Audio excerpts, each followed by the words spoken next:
gaining self-consciousness is one part of the process for cosmic consciousness. Gain self-consciousness and take it easy in the outside activity. These are the two phases of. Now, to gain self-consciousness, we have only to meditate. Take the word and it's gone and self-consciousness is gained. Now to take the word and slip into that being, no devotion is necessary. This meditation is a mechanical process. We take a word and the word and the word and it's gone and self-consciousness is it. So for meditation we don't need devotion. For outside activity we don't need devotion. So devotion doesn't come into the picture or into the process of gaining cosmic consciousness. You said if a cosmically conscious man leaves his body, he leaves the relative word. Does that mean that he comes into a state where he cannot realize God consciousness anymore? Yes. Because he becomes abstract and that's all. In order to realize God consciousness, this physical structure has to be.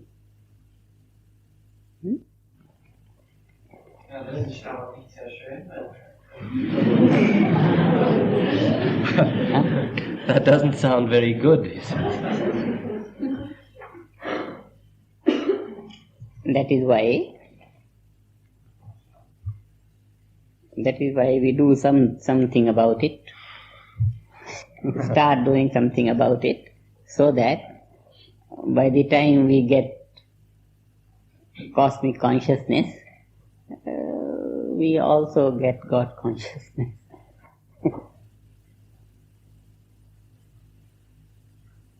And you don't have to be worried about it. I'll take care of it.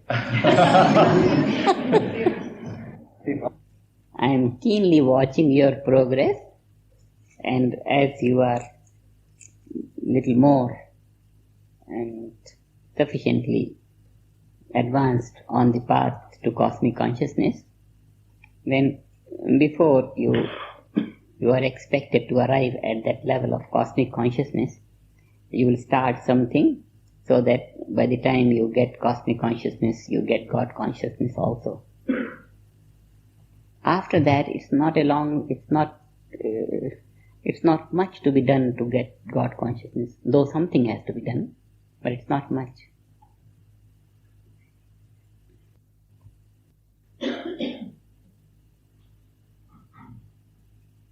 There have been instances in the history where those in God consciousness talked to those in cosmic consciousness without God consciousness. And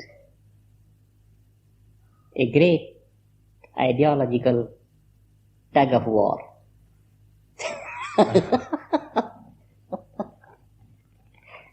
Great ideological tug of war that is recorded. I think I will not enter into it, but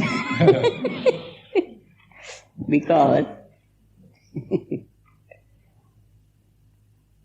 in this world, in the West, we don't have that conception of devotion. Conception of freedom is there in great degree. Freedom. And freedom goes with cosmic consciousness. Devotion and surrender. Devotion and surrender and giving up oneself to someone another. This is strange in this civilization. Therefore, But you don't have to worry about it. We'll do something about it so that you will have an easy escape from this difficulty.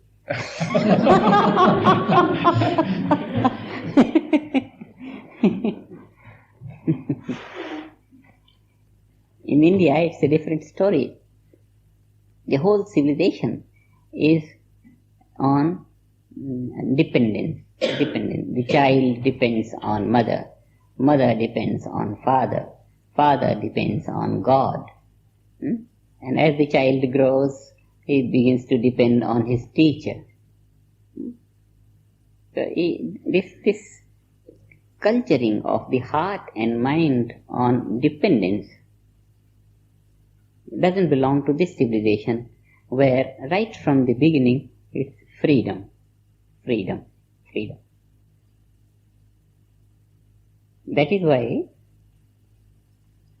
I don't much talk about devotion unless, as I said, you get near that level of cosmic consciousness, and then you have risen above the impacts or the influence of the civilization. By the time you have got near to cosmic consciousness, you are much above the considerations of this or that or that or that, and then you easily adopt what seems to be useful. May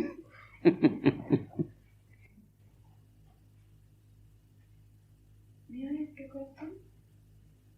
If cosmic consciousness is emerging with the absolute, and one's individuality is lost, then, and if Christ was cosmically conscious, is there then any use in prayer to him? Or is he simply a historic figure? Firstly, we must understand one principle. According to our understanding of cosmic consciousness, it is maintenance of self-consciousness permanently. A man acts, in any way he acts, but he maintains self-consciousness, and that is cosmic consciousness. Therefore, by no act of anyone can he be determined whether he is cosmic consciousness or not. It is not possible. Principally, it is not possible to say about anyone whether he or she is cosmic consciousness or not. We cannot say whether one is or one is not. Both things we cannot say. Therefore, in terms of cosmic consciousness, it is not right to begin to look to any personality. Principally, it will be wrong. If we say Christ was cosmic consciousness or Buddha was cosmic consciousness, now how do we say it? By what speech or action of his we can deduce that he was cosmic consciousness? Because we cannot say because he went this way, so he was cosmic consciousness. He did not go this way because he was cosmic consciousness. He said this because so he was cosmic consciousness, or he said this, therefore he was cosmic consciousness. Because all speech is included in cosmic consciousness. Any action is included in cosmic consciousness. Therefore, by no speech and by no action can we judge whether the speaker or the actor is cosmic consciousness or not. We just cannot say. There is no balance to measure. Regarding the validity of prayer, no matter to whom, but if prayer is answered, then it proves two things: that our manner of prayer is effective, and someone to whom we are praying is also effective to return the blessings. And if prayer is not answered, then also we have two conclusions. Either someone to whom we are praying is no good, or our manner of prayer is no good. There again we are not in a position to decide. If our prayer is not answered, then also we cannot decide whether, which way, whether we are no good or whether he is no good. Our manner of prayer is no good, or his manner of response is weak. There again we can't say anything.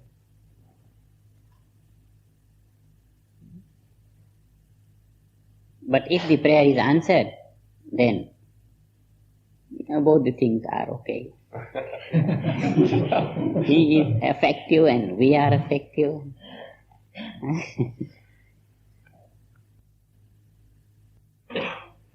The lady says, but couldn't one judge from outside if somebody is really bad? Because you said that if somebody has risen to cosmic consciousness, he's in accordance with the natural laws, and that somebody who is in accordance with the laws of nature could not be outspokenly bad. Of course, one could not judge with somebody who is good, but if somebody is, one could exclude some people who are really mischievous from having cosmic consciousness. On the gross level, we could do. It could be possible to. But when we look into precision and principle, it's true that cosmic consciousness is gained through long time practice. And by the time it's gained, one does become all good. It's natural. One does become all good. But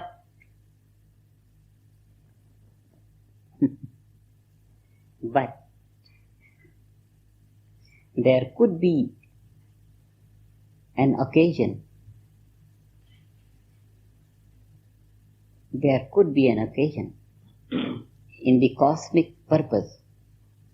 See, there are two levels. The level of the individual life and the level of the cosmic life.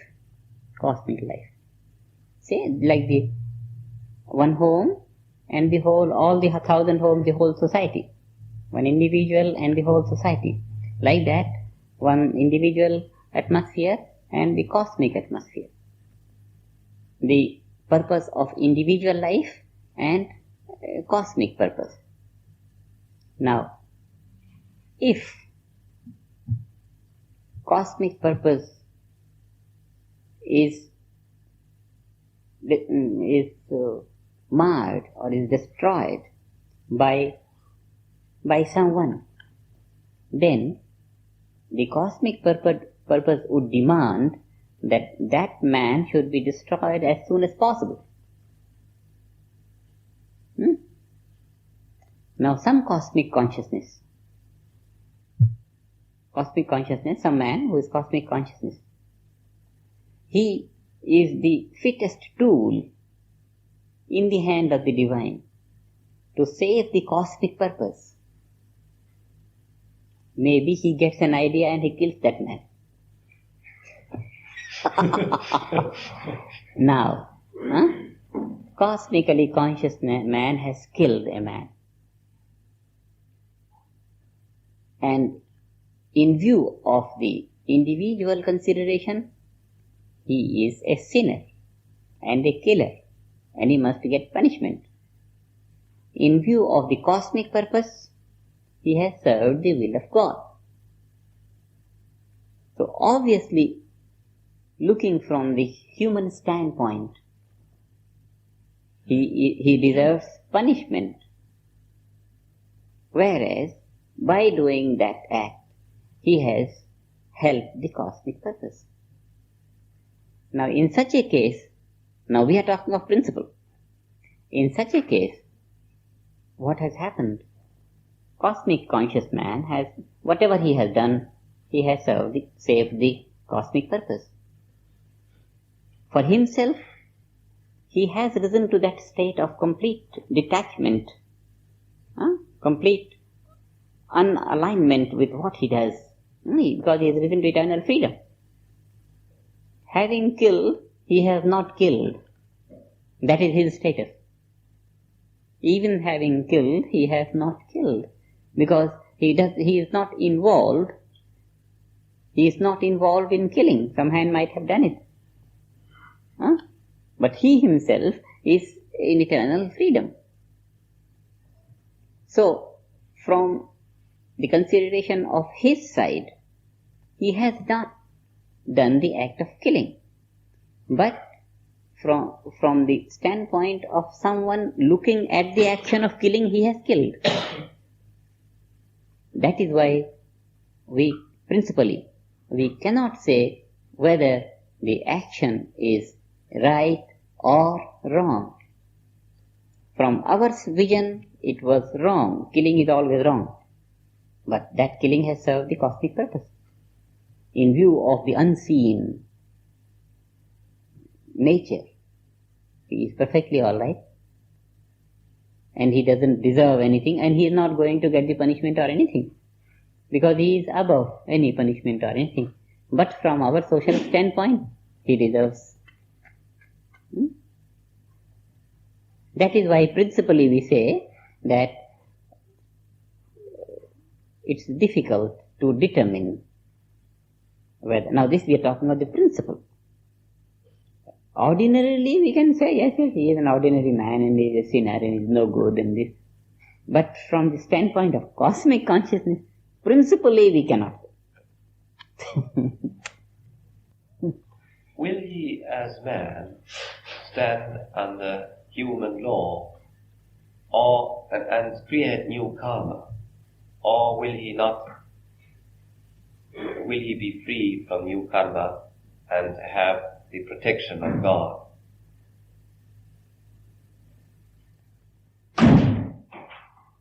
Karma, as long as the body is there, he will be engaged in karma.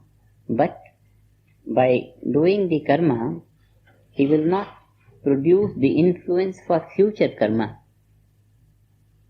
But as long as the body is there, he will indulge in karma.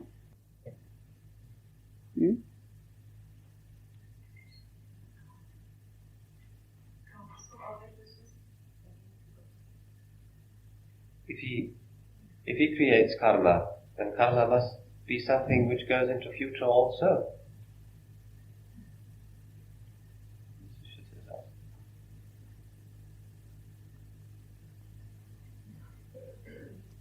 A man has deposited something in the bank, and if he dies not found, then that property is inherited by the heir. As he is not found, so whosoever inherits, his successor, he inherits that property. Like that, the karma that the cosmic consciousness man does, whatever influence is produced, that influence is shared by all other people, not by him.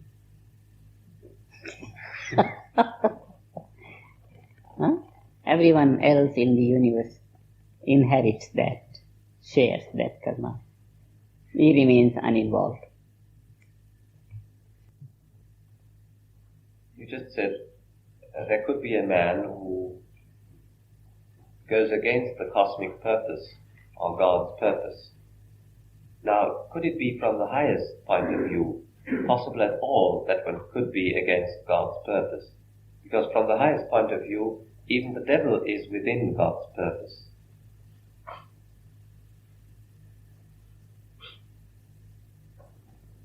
God's purpose is evolution. A big stream, a very big forceful stream flowing like that. Like that is the force of evolution, carrying all creatures everywhere in the cosmos towards higher and higher evolution. A big stream flowing. All the logs and everything flows there. But man, if he wants, he could raise his hand, flowing in that direction. He could raise the hand, and when he raises the hand, the splash of the current force splashes his hand. The man can do to try to stand there. If he tries to stand there, then the splash is greater. Then as if the slap is greater, the punishment is greater, or the suffering. So, by trying to obstruct the great irresistible force of nature for evolution, man suffers. He can't resist it altogether, but in his attempt to resist, he begins to suffer. So, suffering is man's own creation. Retardation in the great stream of evolution is man's own individual effort. God's purpose is to take them all quick to higher evolution. But man, if he wants, he could resist that and keep on suffering. This is how suffering comes.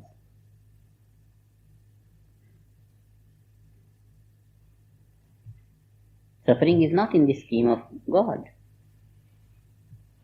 Devil is not in the scheme of God. We create a devil for ourselves. Devil is what? Direct cause of suffering.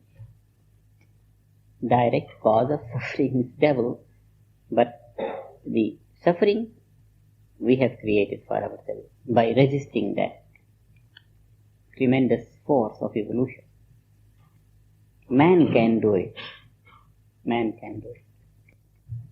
So if a man would swim always with the stream, and then he would always be in divine bliss. So if he is in divine bliss, then this bliss would seem like nothing to him if he's always in it and there's nothing else. So he thought that suffering would be necessary just to make this bliss to be felt by the. We don't have to feel the light. What we do is make use of it and work in the light.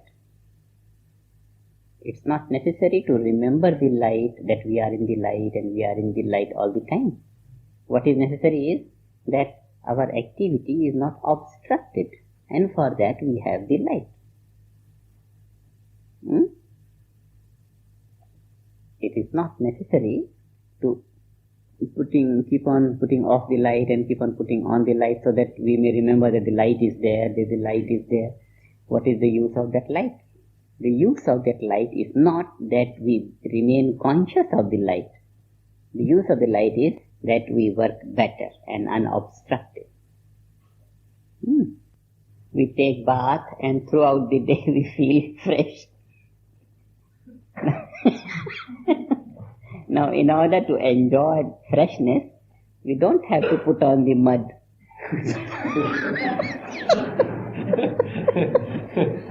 Because if we don't put on the mud, we fail to enjoy that we are fresh.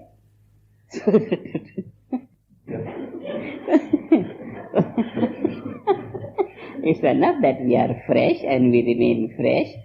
We don't have to know that we are an extra. In order to know that we are fresh, we must put on the mud and then know that we are fresh, and certainly we don't want the mud, then remove again. For an engineer, it's not necessary to forget all mathematics so that he may enjoy his engineering knowledge. Suffering is not necessary to enjoy bliss. Could a man who has resisted the stream for a long time, just like nothing, begin to swim with it, or will he always feel influence to resist again? No, not necessary. We start to meditate and we flow towards the stream. But obviously it seems to be that also those who meditate for some time are suffering. They must be suffering less than before. That seems to be obvious. Yes. When we proceed towards the light, we are in a better light. Maybe we are not in complete light, but we are better than before. Pertaining to evolution, you said that cosmic consciousness is a natural human state. Now, could it be that if that was the natural state, that man was intended for that state and was in that state, and somehow through his own resistance has fallen back to his present state? Or Right. is it so that he came up from a lower state of consciousness and now cosmic consciousness is the crown of his evolution? Both we will accept. Both. For some that may be true, for some this may be true. Could one say something more about that state of a man who has died in cosmic consciousness? In God consciousness. One doesn't die in God consciousness, nor one dies in cosmic consciousness. Death doesn't touch them. God consciousness and cosmic consciousness are the states of eternal life. Death doesn't touch them. Gentleman wants to know whether the difference between God consciousness and cosmic consciousness, whether this changes, if I have understood him right, by the leaving of the body. Because you said cosmic consciousness is an abstract state, and God consciousness is something more. So now, if he's leaving the body, then this difference would remain, or this difference would not remain. No difference in any of it. Body ceases to function. Body ceases to function. Nothing happens to his universal status. God consciousness is as universal status as cosmic consciousness. In both these states, one gains universal existence. Does one need to get to God consciousness, the grace of God, or is it enough to use the technique to get from cosmic consciousness to God consciousness? Technique is by the grace of God. Yesterday you have spoken about devotion, and the lady wants to know something more about devotion. Today I postponed it for some later date. How is the eternal life of the cosmically conscious to be understood? Is it an eternal life even if the body goes? Is it an eternal life with all the time the same body, or is it an eternal life with interchanging bodies? Not interchanging bodies, certainly.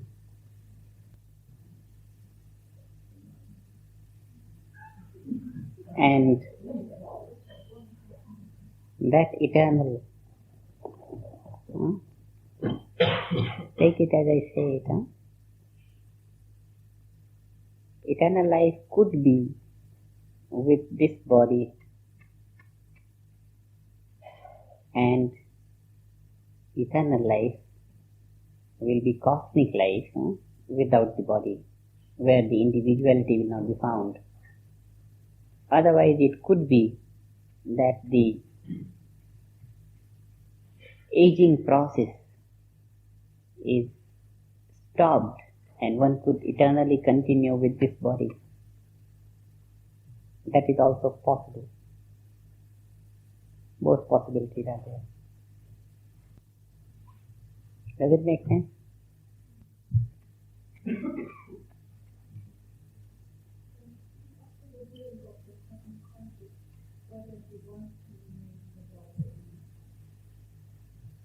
Hmm?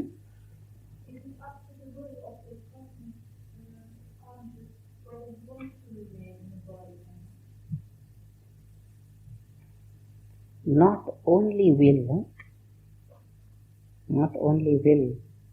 but something more than the will would keep this body.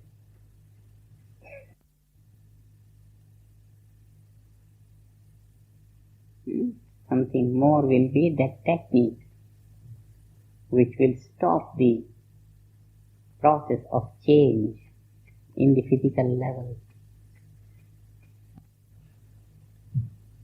There was the answer whether the cosmic consciousness would be a result of an evolution or a natural state, and you said it could be both. Now, in which cases could it be the one and in which cases the other? By regular practice of meditation and taking it easy, in this life, in this body, we could accomplish cosmic consciousness.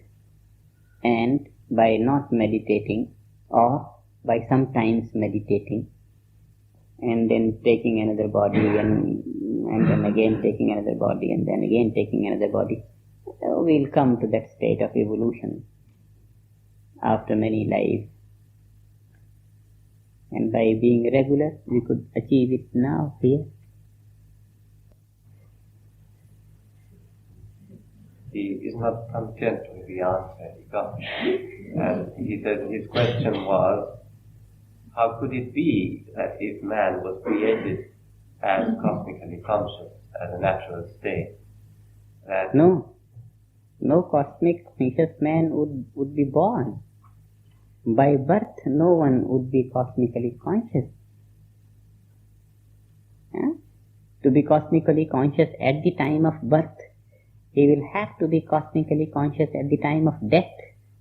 And if he is cosmically conscious at the time of death, then he is not born. Therefore, no one man can be born as cosmically conscious. He may be 99%, and 1% has to be fulfilled in this life for which he is taking birth. By the sentence that you said, natural state of cosmic consciousness, by that I thought you mean that in a natural process of evolution, man would sometime achieve cosmic consciousness. I think Mr. Glockson means that this biblical story that man was perfect and has fallen from his higher state. Mr. Glockson means in this state was man originally in the Garden of Paradise, created perfect and has fallen from this state and has to achieve it. I think that is his question. Those in the beginning of creation, they were perfect. That was the ideal man created in the beginning, and that has been God's intention. But those who were created perfect, they were just created by the will of God. God thought a man should come, a perfect man, and there was that perfect man. But no man was born as a man with cosmic consciousness.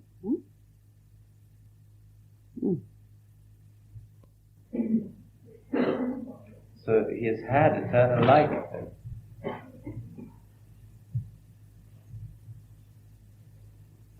Not a matter of fact, he has had. He is eternal life.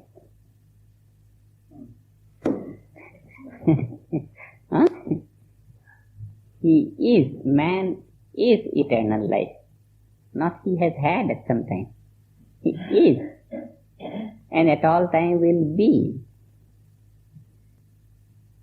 Is eternal life. Das ist nicht eine. So then he will always live also in both phases, in the absolute phase and in the relative phase. Two phases, outer and inner. They go side by side.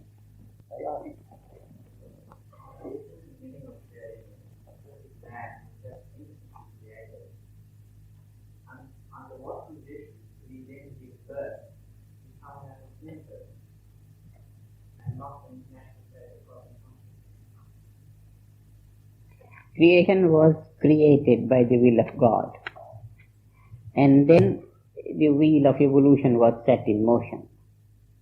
Then they kept on dying and being born, dying and being. The whole thing started from there. Creation means, created by God means, as we sleep in the morning we come out. And all the animals and birds and everything just sleeps in the night. When the day dawns, all come out. So all come out. And coming out, being awake on bed, they begin to move and go here and there and there and there. The whole thing starts. Just like that.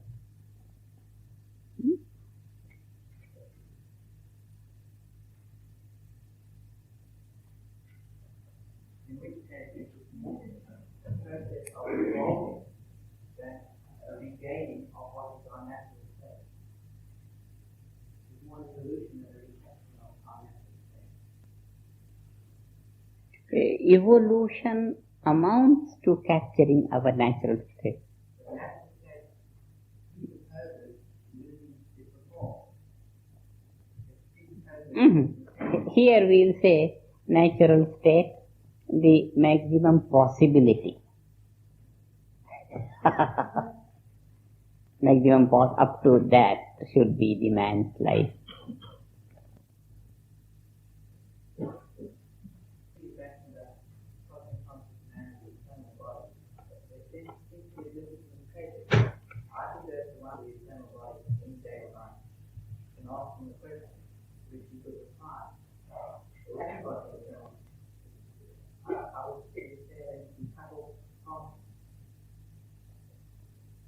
Yeah.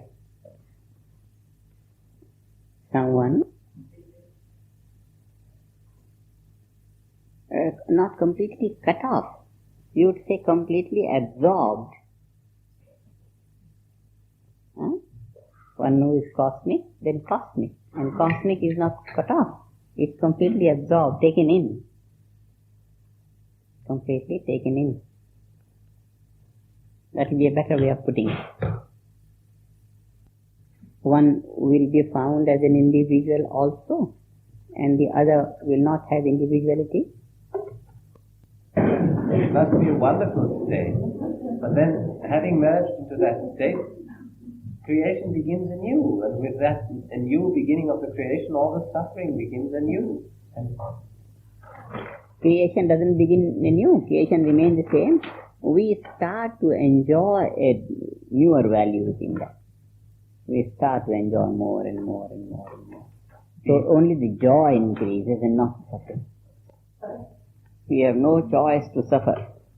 We must enjoy. And even if we want to continue to suffer, we will be taken to enjoy more and more. God will not leave us to suffer. And if God fails, the SRM will not.